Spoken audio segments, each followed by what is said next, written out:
The clatter of pots and pans filled the bustling kitchen of Golden Dragon, a beloved Chinese restaurant tucked in the heart of Portland, Oregon. The air was thick with the aroma of sizzling stir-fries and steaming dumplings, drawing crowds for its unbeatable value and authentic flavors. At the center of this culinary whirlwind was Amelia Carter, a 52-year-old sous chef with a warm smile and hands that moved with practiced precision. Her auburn hair, streaked with silver, was tucked neatly under a hairnet, but her mind was far from the chopping board. Her husband, Ethan, 54, was fighting a losing battle with late-stage lung cancer, and every tick of the clock reminded Amelia that their time together was slipping away. Amelia and Ethan had been married for 30 years, their love a quiet, steady flame that had weathered life's storms without the spark of children to light their home. Ethan, once a vibrant man with a boyish grin, had worked as a freelance interior designer, crafting beautiful spaces from the comfort of their cozy Portland bungalow. His work, done entirely on a laptop, had allowed Amelia to pour her energy into her career at the restaurant. Free from household chores, but a routine checkup had turned their world upside down. The cancer had spread aggressively, sapping Ethan's strength and leaving him a shadow of the man who used to make Amelia laugh until her sides ached.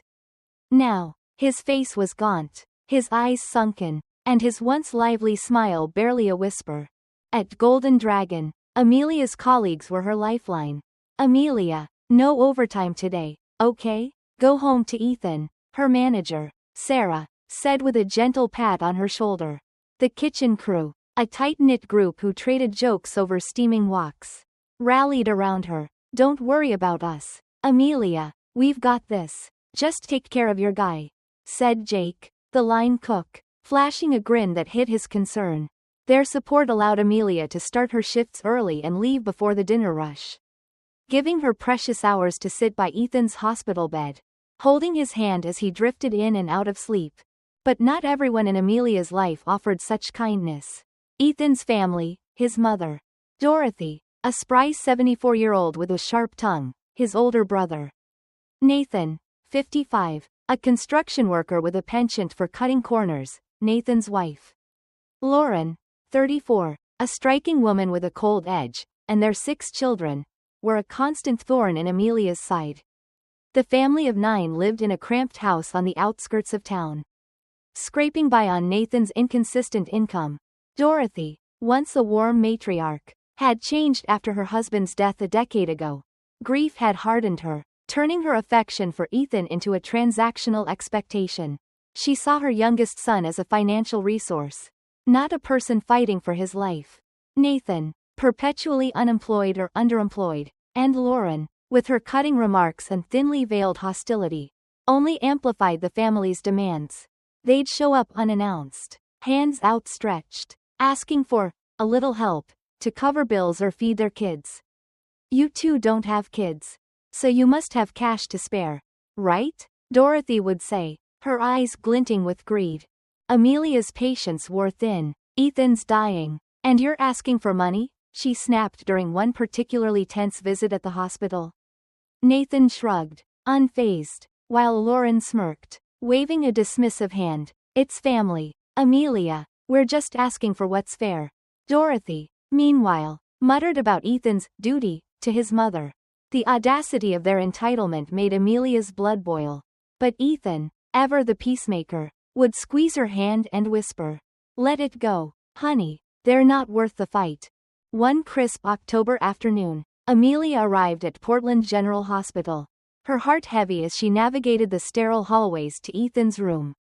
A nurse, recognizing her, offered a warm smile. "Mrs. Carter, the doctor's just finishing up with Ethan." Amelia hurried inside, finding Ethan propped up in bed, his frail frame dwarfed by the hospital gown. Dr. Patel, a kind-eyed oncologist, was explaining Ethan's condition, but Ethan's gaze locked onto Amelia the moment she entered. "Hey, love," he said, his voice a faint echo of its former warmth. "Thanks for coming straight from work." Dr. Patel stepped out, leaving them alone. Ethan turned his head toward the window, where golden leaves swirled in the autumn breeze. "Amelia," he said softly, "how long have we been together?" Her throat tightened. 30 years, Ethan. A lifetime. He chuckled. A hollow sound. Feels like forever, but also like it passed in a blink. I don't have much time left. Do I? 6 months. Maybe less. His words hit like a punch. And tears spilled down Amelia's cheeks. Don't say that, she pleaded. There's still hope. New treatments. Other hospitals. Ethan shook his head. His eyes soft but resolute. My body's telling me the truth. Amelia, I don't want to spend my last days here, hooked to machines. I want to go home, or somewhere quiet. Just us. And there's something else. He paused, his expression turning serious. I need you to take ownership of the house. I don't trust my family. They'll try to take it from you when I'm gone. I've already talked to a lawyer. Russell. He'll help you make it official. Amelia's heart skipped a beat. The weight of Ethan's request settled over her like a storm cloud. She'd always known his family's greed. But the idea that they'd try to strip her of their home, the place where she and Ethan had built their life, was almost too much to bear. Yet, seeing the determination in Ethan's eyes, she nodded. I'll do it, Ethan, I promise. To shield Ethan from his family's intrusions, Amelia made a bold decision. Instead of returning to their bungalow, she arranged to stay at a friend's cabin in the Oregon countryside. A secluded retreat nestled among towering pines. As long as I'm with you, anywhere's home, Ethan said, his shy smile sparking a flush in Amelia's cheeks. A fleeting reminder of their early days. She took an extended leave from Golden Dragon, her colleagues sending her off with hugs and promises to visit.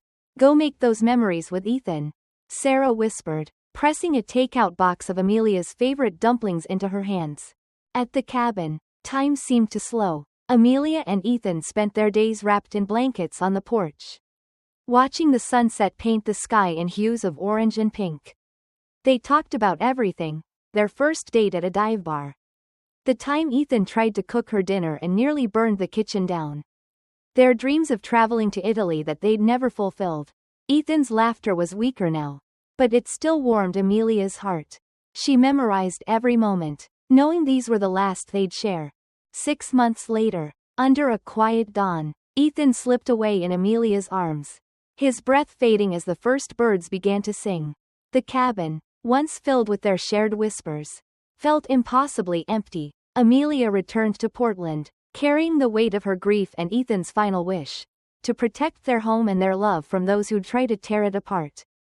The rain was relentless, drumming against the windows of Amelia Carter's Portland bungalow, as if mourning Ethan's absence alongside her. It had been a week since his funeral, a quiet affair attended by a handful of close friends and colleagues from Golden Dragon.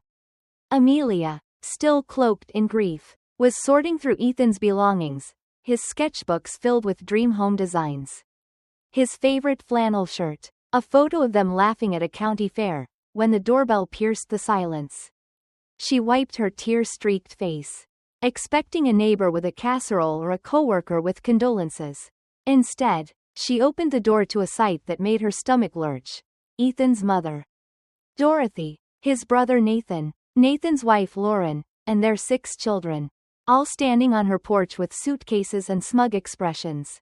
Well, we finally tracked you down, Dorothy said, her voice dripping with false sweetness as she pushed past Amelia, her arms laden with bags. Nathan, his broad frame filling the doorway, glared at her. Move aside, Amelia, this house is ours now. Behind him, Lauren's lips curled into a smirk. And the children, ranging from a toddler to a lanky preteen, shuffled in. Looking confused but curious, Amelia froze, her mind racing. She'd known Ethan's family was shameless. But this? Claiming her home, the sanctuary she and Ethan had built over 30 years, was a new low. Amelia planted herself in the doorway, blocking their path. What are you talking about? And what's with the bags? She demanded, her voice steady despite the shock. Dorothy laughed, a sharp, mocking sound. This house belongs to us now. Amelia, Ethan's gone, and his possessions go to his blood family. He left a will, see? She thrust a crumpled piece of paper at Amelia, her eyes gleaming with triumph. Nathan and Lauren nodded, their faces alight with greed, as if they'd already won. Amelia glanced at the document. recognizing Ethan's handwriting. But something felt off. She couldn't help it. She laughed.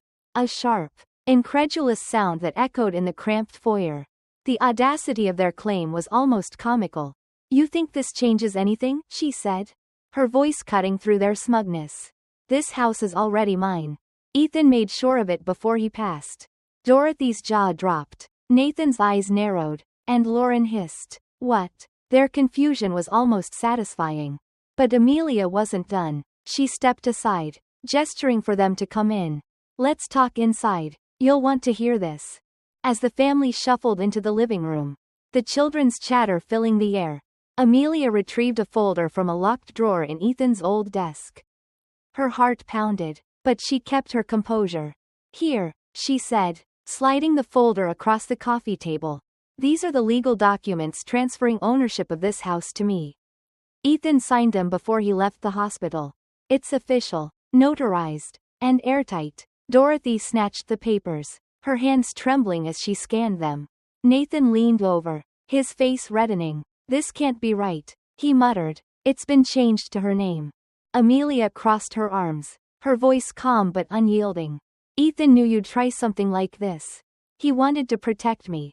To make sure you couldn't take what we built together." Dorothy's eyes flashed with indignation.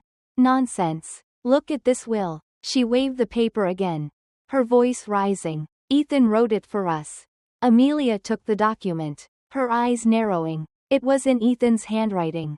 Yes, but it lacked a signature or notary seal, just a rough draft. Not legally binding. She sighed, exasperated by their ignorance, and decided it was time to call in reinforcements. "Hold on," Amelia said, pulling out her phone. "I'm calling someone who can settle this."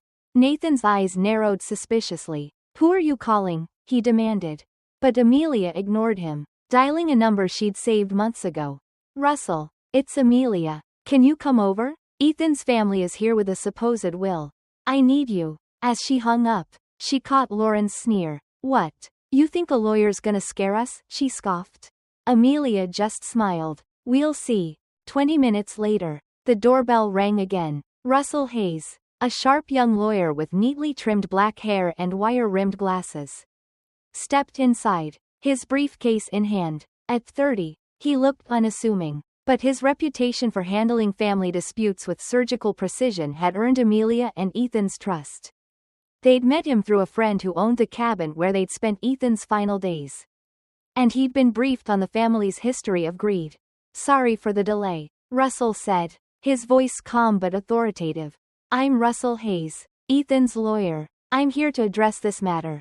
Dorothy's posture stiffened, and Nathan and Lauren exchanged wary glances. Russell set up a small voice recorder on the table, his movements deliberate. "May I see the will you brought?" he asked. Dorothy hesitated, her hand shaking slightly as she handed it over. Russell read it carefully, then nodded to Amelia. "This appears to be Ethan's handwriting," he said, pausing as Dorothy's face lit up. "But it's outdated. The valid will is this one." He pulled a newer document from his briefcase, dated just before Ethan's discharge, complete with his signature, a notary seal, and a fingerprint. It read, "I leave all my assets to Amelia Carter. Any previous wills, including those for my mother, are revoked." Lauren snatched the document, her eyes scanning it frantically. "This can't be real," she snapped. But the seal and date were undeniable. Nathan's face turned ashen, and Dorothy's lips quivered. "What does this mean for our will?" she demanded.